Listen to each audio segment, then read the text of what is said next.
What's up, everybody? Welcome into this edition of the Warchant Report, powered by Cummins. I'm Aslan Hajavandi, joined by Ira Schofel, managing editor of Warchant.com, and Tom Lang, director of original content and the EP of the Jeff Cameron Show, which you can hear 1 to 4 p.m. right here on Warchant TV. That's our YouTube channel, by the way, everybody, and 93.3 FM in terrestrial radio across the Big Bend area. We are presented by Cummins. Cummins Lifestyle. It's a one word. Combine those two into one word over at Instagram. Give them a follow. The weather, that chill. I think it's camping weather if you're an outdoorsy person. You want portable, reliable, quiet power when you are in the great outdoors. Who's got you covered? Who's been doing it forever? Cummins. Cummins Lifestyle. Give it a follow on Instagram. One of the dudes here on the screen will be shaking hands on Saturday before the game over at Hotel Indigo, 4 p.m. meet and greet over in College Town. Come say hi to Jeff and Tom. They'll be doing a pregame show recorded for you folks that will be airing at 9 a.m. if you can't make it to Tallahassee to do a little bit of a meet and greet. We've met. We've greeted you all. Let's now talk about this football game, Ira Schofel. Wake Forest coming to town to take on Florida State. 7:30 kickoff, ACC Network. I want you to help me finish this sentence, if you will, and take as many graphs as you want, Ira. But Florida State finds themselves in a 4-game losing streak because their quarterback's been hurt, the whistle has been unkind, and a perfect storm. I think since the East Texas A&M and Kent State wins, I just think that I think every game has been different. All of these losses to me are different. It's not like you could just say, oh, the secondary's bad or the running game is terrible. Last year there were specific things that were problems with that team that I think you knew were going to carry on throughout the whole season because they didn't have a solution. You weren't going to get a better offensive line in the middle of a season. This team has been different to me. I think it's been circumstances. The Virginia game, I thought they went in very overconfident. I think they believed what they did against Alabama, and then the 2 blowouts against those 2 cupcakes made them feel like they were one of the best teams in the country. They've been hearing about it for the first month of the season, and I thought they looked like they played that way against Virginia. If they had escaped that game with a win, if they had somehow Deuce's catch is called a catch, and whatever happens, they win that game, I think things may have played out differently. But they go back the next week and you lose pretty poorly to Miami, and I think that game set up perfectly for Miami because you didn't stop the run against Virginia, so you sold out to stop the run against Miami, and then they just torched you by throwing screens and taking some shots. But that game I thought was set up by the Virginia game. Then you go a week later against Pitt, and I just think that the way they defended against Miami, They went the other way against Pitt. They tried to keep things in front of them. They didn't want to get beat deep. They didn't want to give up the big play. So then they kept everything in front of them, but then they got dinked and dunked to death. So I just think those games have all just kind of spiraled. And then the Stanford game to me is a culmination of all of it. I think they look like a team that's just lost all confidence. I don't think they believe in themselves or the coaching staff right now. So to me, it's just been like a slide down a mountain. It's not one thing that you could point to. That's at least my opinion. No, you're not wrong. That's why I'm curious to get everyone's opinions on this, including yours, Tom. Listen, everyone's got banged up players. Not everybody's getting all the right calls, but seemingly the calls that have not gone Florida State's way have been really crucial ones, right? Overtime, last play of the game. Their injury is at quarterback, which is a big deal. What else is in this whole mix of suck currently for the Noles, do you think, Tom? Well, I think it's Ira's last point about confidence. I think what you're seeing is a team from a morale standpoint that has deteriorated, specifically on defense where they're caught in between. You try to take away one thing and the other thing pops up and it becomes a critical problem. It's kind of like a whack-a-mole existence for Florida State, specifically on defense. It's the easiest place to look at because Virginia was fighting for extra contact. Miami, you stack the box, they hit you over the top. Then you play tentative against Pitt. And then you're kind of caught in between against a Stanford team that you outgain, but they gain big-time yardage in situations where they needed to have it. Did Stanford, including a 90-yard drive with a backup quarterback. So I think what you're seeing is a group that emotionally is off-kilter at this point, and it has been for the last few weeks. The Virginia game by itself, not a crazy result, not a good result, but it's not one that you go, I can't explain what happened tonight. But once you put these things in sequence, you can see that this is a group where, as they kick off at 7:30 on Saturday night, I don't really know what to expect. Are they going to come out flat? Are they going to come out inspired? It's an open question because there's enough evidence that suggests now they're right in between. They're not predictable. They're not consistent, and that obviously leads to a losing streak. I'm glad you guys almost kind of brought both of these things up, because it segues and dovetails into the second part of our first segment here. And I'll again start with you, Ira. Just, we talk about maybe they're going to a game overconfident. We talk about a team that's, now maybe lacking confidence, a little bit of a crossroads emotionally, as Tom's pointed out.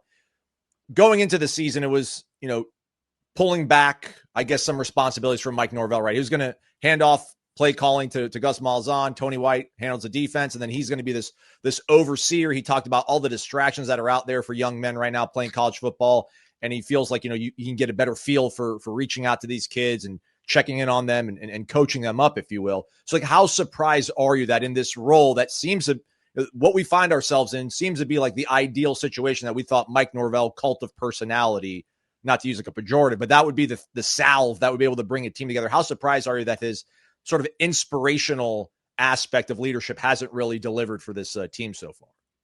Yeah, I don't know if I could say I'm surprised, because I don't think I knew what to expect. I don't think anybody did. It was a big change. And I actually have a column on the website. If people want to go to warchant.com, I have a column about this topic, about Mike Norvell taking on the CEO role and why it hasn't worked. And now, one of the things,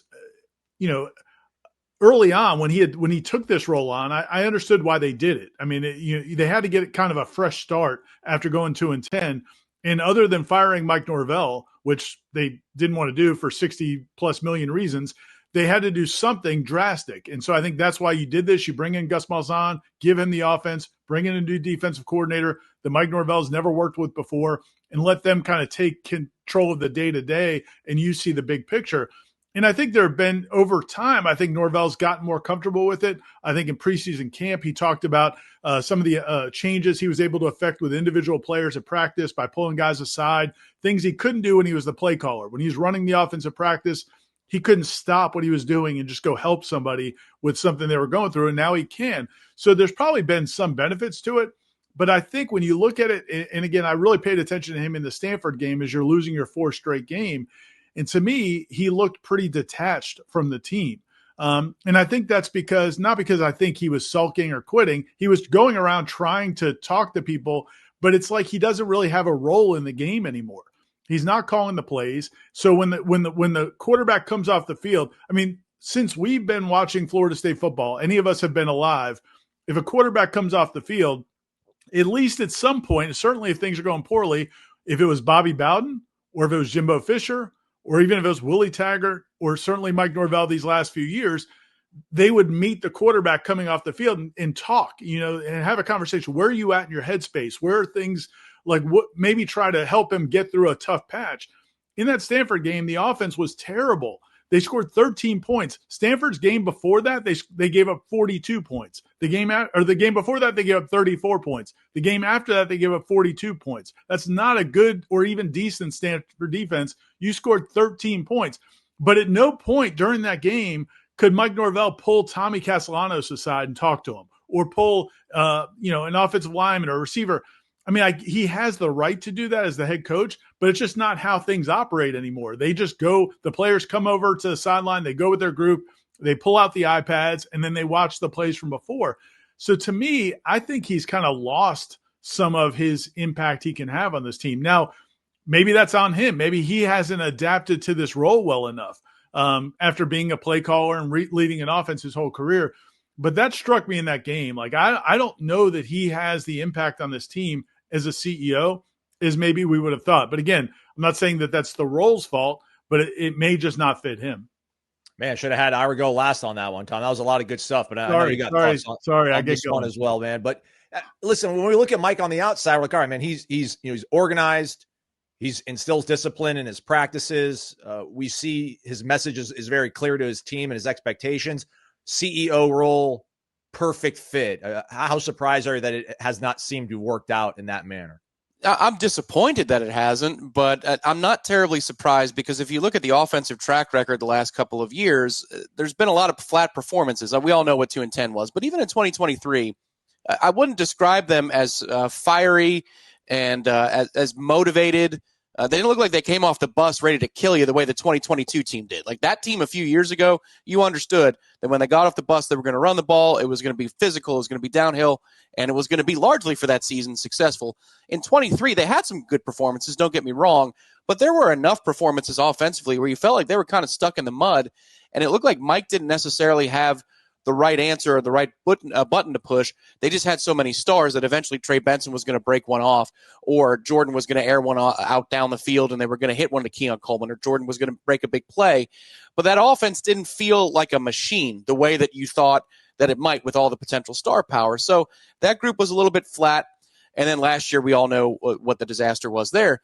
I'm disappointed because I would think little details like penalties and special teams would have been a lot tighter this year because Mike Norvell has more time to spend on those parts of the game. But as we can see, that's getting worse as time goes on. Special teams might be the phase of the game that you're most disappointed in from Stanford. So unfortunately, I wish I could say I'm shocked or surprised. I'm just kind of not. All right, well, let's get in the holiday spirit now then, everybody. Halloween around the corner. We're going to put a scare in you. Apparently, this team in black coming to town, they're pretty good. They're a lot better than we thought, 3 months ago. So let's buckle up and see what we're dealing with, the Demon Deacons. That's coming up right after this on the Warchant Report, powered by Cummins. Coming soon, on the field, a resurgent Florida football team, we all hope. And off the field, the Cummins own and QG 7000i DF. The DF standing for dual fuel. That's right, a generator that can run on gasoline or liquid propane.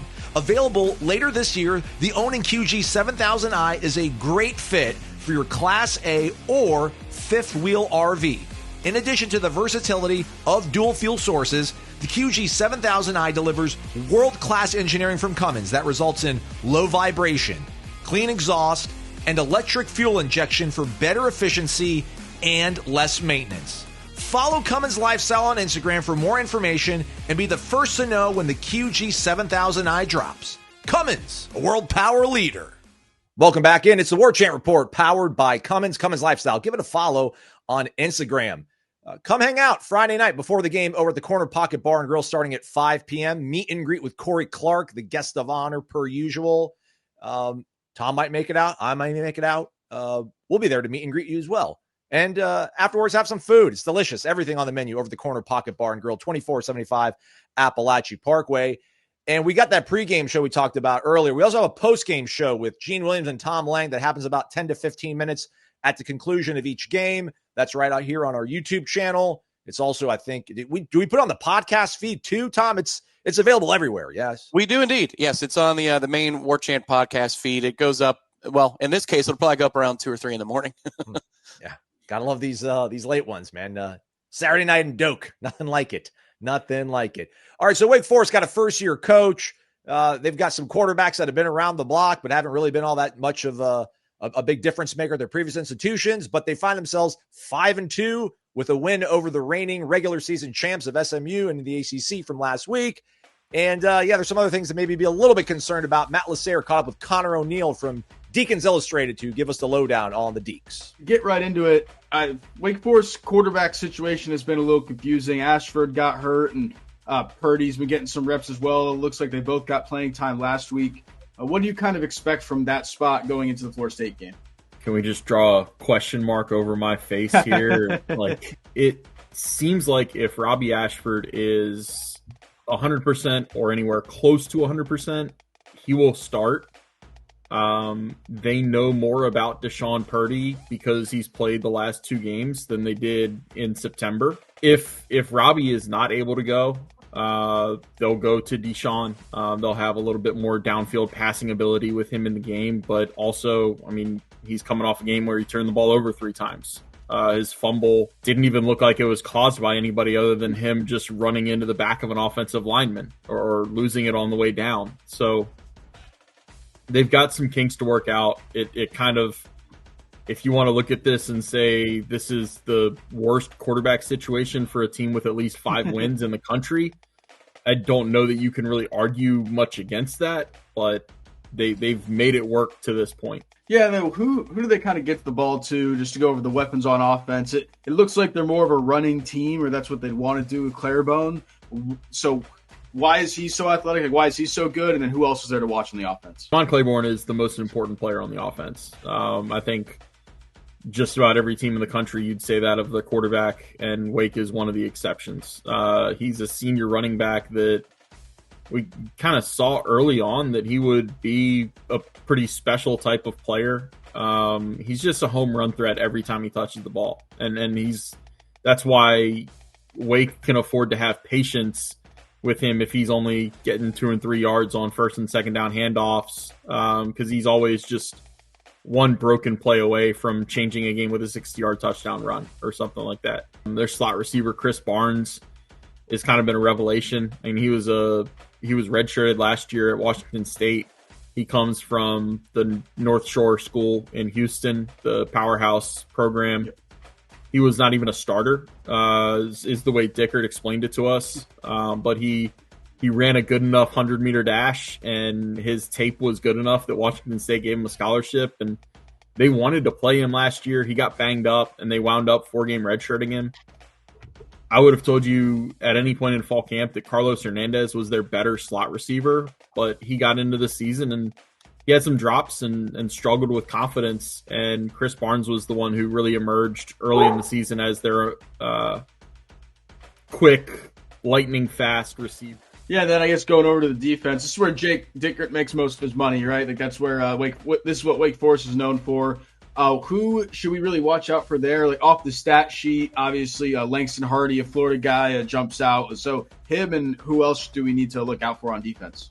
Nick Anderson is the heartbeat of this defense. I mean, he's if you remember all the way back to 2020, he's the freshman walk-on who had 3 interceptions in a game against Virginia Tech. He was bleeding all over his jersey. He was carried off the field with teammates chanting for him to be put on scholarship. He went on like NBC Nightly News, and he's kind of lived a full life in college football. I mean, 6 years. He had 1 year that he missed the whole year because he had a fracture in his foot that he just kept re-injuring every time he got close to being back.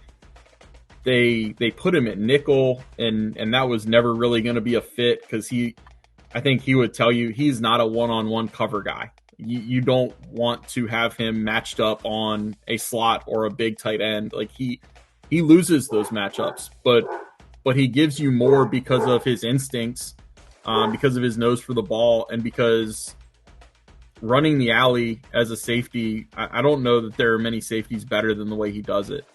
They lost where they lost guys on defense was more because of just they had older guys playing last year. Their defensive line, all the starters were all seniors last year anyway, so it wasn't a matter of losing them to the portal in the transition. They had to get bodies up front, and they've done a great job with everybody they've brought in. I mean, Langston Hardy, you mentioned, Gabe Kershke and Newer Gatkuth, both came from Colorado State. Both look every bit the power conference defensive ends that you need to play in the ACC and to rush the passer. Thank you again, Connor, for coming on and helping us learn more about this Wake Forest team. Again, guys, Deacon Illustrated is our Wake Forest On 3 site. With the Warchant subscription, you can already go and look at all of that stuff, and you can go see what Connor and what inside info they have for you to get ready for this Wake Forest game Saturday. Connor, thank you again for coming on. Thanks to Matt and Connor for that. Let's look at our matchups, if you will, Tom. So this Wake Forest defense, obviously Jake Dickert's the mastermind of it, if you will.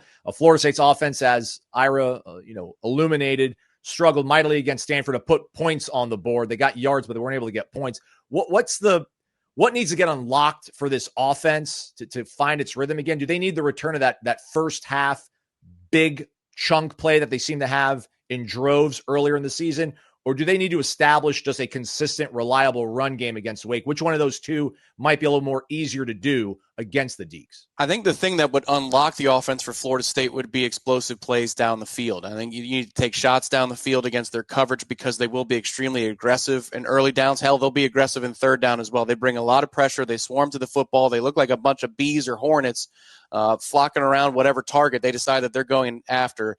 It's impressive to watch Wake Forest defense. It's gotten better as the season has gone along, as one might imagine. Regime change, and obviously guys getting much more comfortable as the season goes on. But you watch the game against SMU, which is it has a like offense to Florida State. Perimeter runs, totally stifled. Runs up the middle, inconsistent, but you can, if you hit your head against the wall enough, finally break one for a big gainer.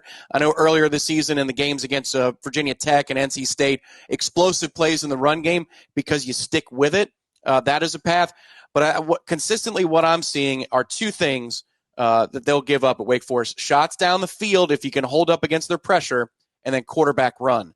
I don't like this matchup for part 2 because Tommy's health is in question for the game on Saturday. So I do think if Florida State can air it out down the field a little bit more, they might be able to unlock some consistency on offense. But that was kind of the scout against Stanford. That's kind of the scout against Pitt as well. So Florida State's going to have to show and prove. If you want to run the ball, Aslan, the thing I would say is perimeter runs are kind of in trouble. You probably want to keep it between the tackles.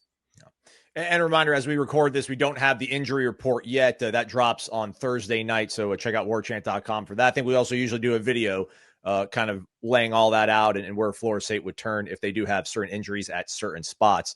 Defensively, Ira, we were hoping they could build off as a team how they finished against Miami going into the next game against Pitt. Didn't really seem to work out that way. But defensively against Stanford, if you want to say they rose up, bowed up after that pretty gut-wrenching drive against the backup quarterback for Stanford. They were able to get off the field pretty quickly, get the offense, the ball back.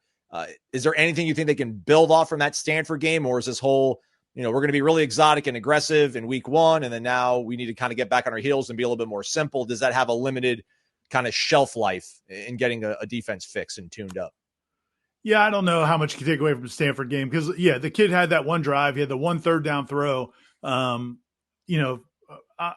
Just the luck of Florida State football right now that, you were banged up at corner. You've already lost Quindarius Jones for the season. Then Jabril Rawls couldn't go. So you end up in that situation. I think you put Charles Lester in on that long third down pass. He gives up, the one really good pass that backup quarterback made for a big gain down the sideline.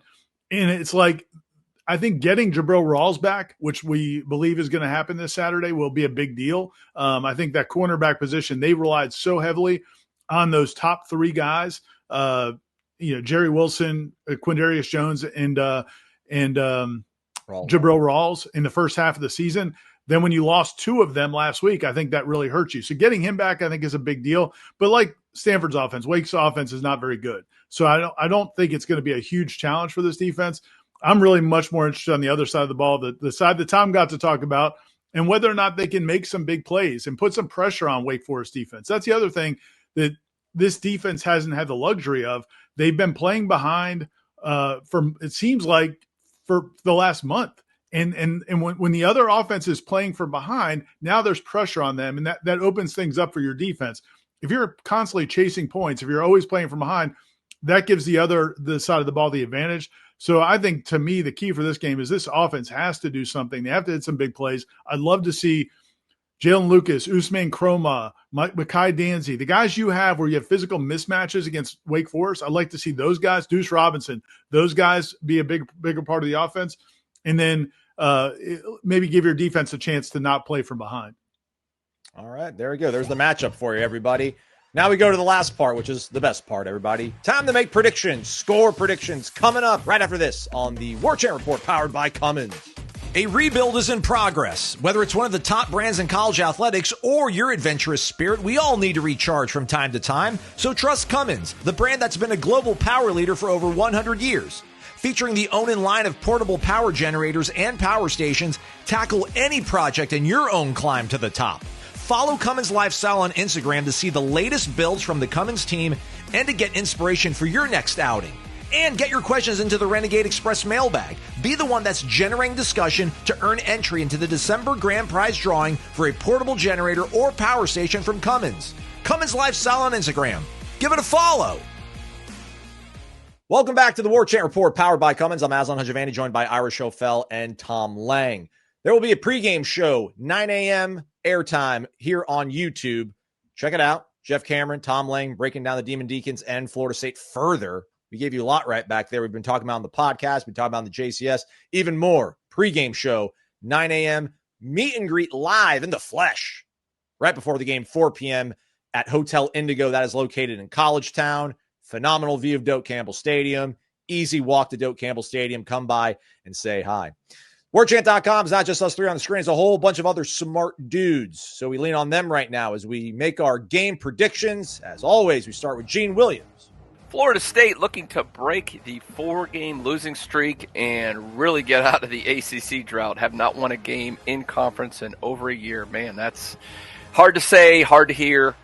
It is where we are. So Florida State, a favorite, around a touchdown, depending on where you look, against Wake Forest for a night game this Saturday. You know what? Florida State hasn't won an ACC game in a long time. I don't really think I need to do a whole lot of analysis until they win an ACC game. I don't care who they're playing in the ACC. I'm going to pick against Florida State. We've kind of seen this before. I mean, I haven't seen anything with this team that makes me think they're going to suddenly turn things around, that they're going to find focus and play discipline like they did in the beginning of the season. Seems like they've tanked it in. So with that in mind, it's going to be, once again, probably a close game that comes down to the end where Florida State's going to make some dumb decision or there's going to be some controversial call that's going to go against FSU that's going to result in a loss. So give me the Deacons 27, FSU 24. What's up, Nole fans? It's your favorite part of the week. It's when I get to be wrong in one of my picks. And I've been wrong, I think, 5 weeks in a row. So let's see if we can make it 6. I don't know why. I think Tommy Castellanos will be healthier than he's been in a while. I do think the bye week helped. I do think weirdly moving into that football practice facility buoyed this team up a little bit. And not only do I think they're going to beat Wake Forest, I think they're going to cover. I think Wake's due for a loss. The mighty Demon Deacons, I think Florida State's clearly due for a win. I think you're the better team. You're at night. You start fast. Hopefully, that would be nice. You get the crowd kind of on your side, and you pick up a needed win. I'm looking at 31-20. I think Florida State wins, maybe even comfortably. Maybe it's 31-13 till the final minute. I just think they're due to play well. I think the bye week is really, really big for this team. And if Tommy Castellanos is healthy, that makes the offense obviously so much better. And then you have a chance to put up some real points on Wake. So there you go. We'll see how wrong it is Saturday night around midnight. But right now I'm saying Florida State 31, Wake Forest 20. Here's hoping I can put the reverse mojo on our beloved Noles. Let's see here. It's an ACC game, so by law, they have to lose. Wake Forest, 20. Florida State, 19. It's an ACC game. Let's hope I'm wrong. Let's hope Florida State wins by 50. That'd be cool. I'm going to believe the players that we talked to this week saying there's a newfound energy. I haven't really heard stuff like that since in the beginning of the season from what they've been saying. Maybe the football-only facility will give them the juice they need. So I think in general, I think Florida State can finally get a win in this one. The spread 9.5 is really high to me. I don't understand that. But I'm going to go, but they still could cover, maybe a garbage time touchdown, and I think I'm actually going to pick them to cover. I'll go 24-14 FSU. Thanks to those gentlemen for their predictions. Thanks to our friends over at Cummins Lifestyle, for keeping us energized, keeping us powered for this program. Give them a follow on Instagram, Cummins Lifestyle. It's all one word. Portable generators, portable power stations, generators for your RV. Just between us, largest selling RV generator manufacturer. So if you're on the open road and you want quiet, reliable power, Cummins has been doing it for everybody. Check them out. Cummins Lifestyle, all one word, over on Instagram. Us, it's our turn, guys. It is our turn. 7:30 p.m. ACC Network. I think we have some dissension in the ranks. I don't think we're going to go clean sweep like we have been doing mostly this season. So I start with you, Tom Lang. 7:30 kickoff against Wake Forest on ACC Network. Who knows if Robbie Ashford's going to be the quarterback? Deshaun Purdy. They're banged up there too. Could this be the night that Florida State figures things out? I think I'm coming over to your camp, Aslan. You've been more correct on these in recent weeks. Unfortunately, I don't like the matchup for Florida State. Historically, you could just do that thing where like, well, it's always Wake Forest when it's an important moment. Here's Wake on the schedule. This defense for Wake is very impressive. They swarm to the ball. Gus Malzahn has not proven that he'll break tendencies or create schemes that are opponent-specific. He's just going to run what he wants to run. And if Florida State continues to run, trick plays, perimeter plays, this defense will feast on that. I'm not thrilled about that part of the matchup. And then also a quarterback. If you tell me that it's either a healthy Kevin Sperry or a healthy Tommy Castellanos who can run, Florida State has a real shot in this game. But if you play Tommy Castellanos, who's a little bit gimpy, I don't love the matchup in that moment. And then on the other side of the ball, I think Chris Barnes is the player to watch for Wake Forest. Number 10, he's diminutive but really, really fast. He's got some Malachi Toney in him. Long story short, I think Florida State, unfortunately, drops this game as well. I'm going to go Wake Forest 23, Florida State 20. Ira, your thoughts on this one? Yeah, man. It's I mean, how can you pick Florida State? I know that they're favored. I understand 10-point that. favorite almost, Ira. Come on. I looked at the ESPN FPI, which we all love. It's got Florida State with an 83% chance of winning. 83 or 84% chance of winning. So that's based, I think, largely on recruiting evaluations and things like that. So Florida State's clearly got a much better roster. You're at home. I mean, yeah, man, Aslan, I've shooken my head at you these last 2 weeks as you picked against Florida State, and I'm coming to your side too, man. I just can't I can't pick Florida State right now.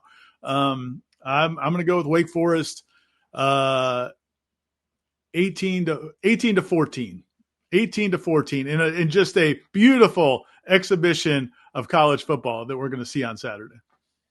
Yeah, I was trying to think about, listen, in my heart of hearts, did I really think that Stanford was going to beat Florida State? No, not really, but I just want to kind of make the show a little bit entertaining. So I'm not Nostradamus, or who was the guy that was on the Johnny Carson show, Ira? Karnak, whatever. Yeah, not that guy. I can't see the future, everybody. But the more you think about this, you're just like, okay, man, week to get a little bit healthier. You have so many mismatches talent-wise on the offense versus that pretty skilled, disciplined defense. But listen, that's Wake.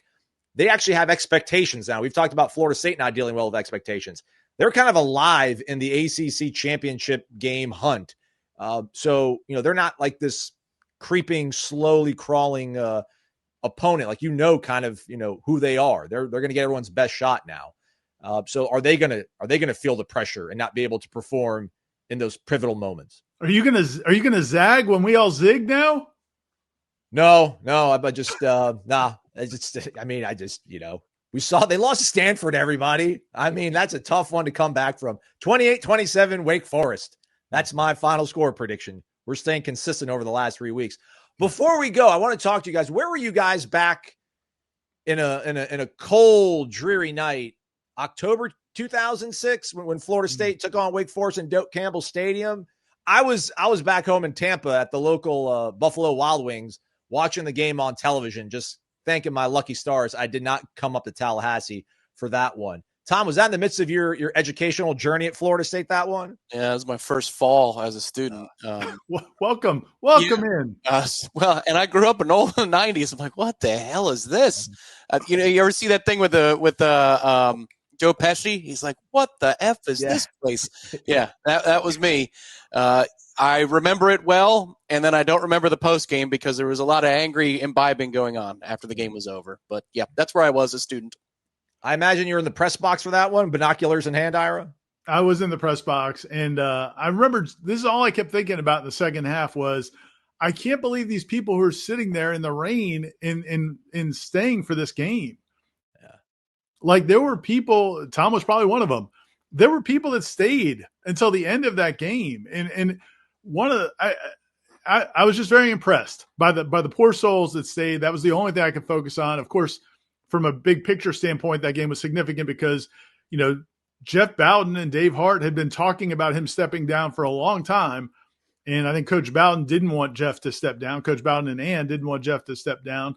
And that game ultimately was, okay, we have to do this now. So it was an important game for Florida State football, but man, I just that my lasting memory of that game is just, I couldn't believe the people that sat through the rain and just in cold. I don't know how miserable it was outside the press box, but it looked pretty miserable, Tom. It looked terrible. Interesting. It was delightful outside.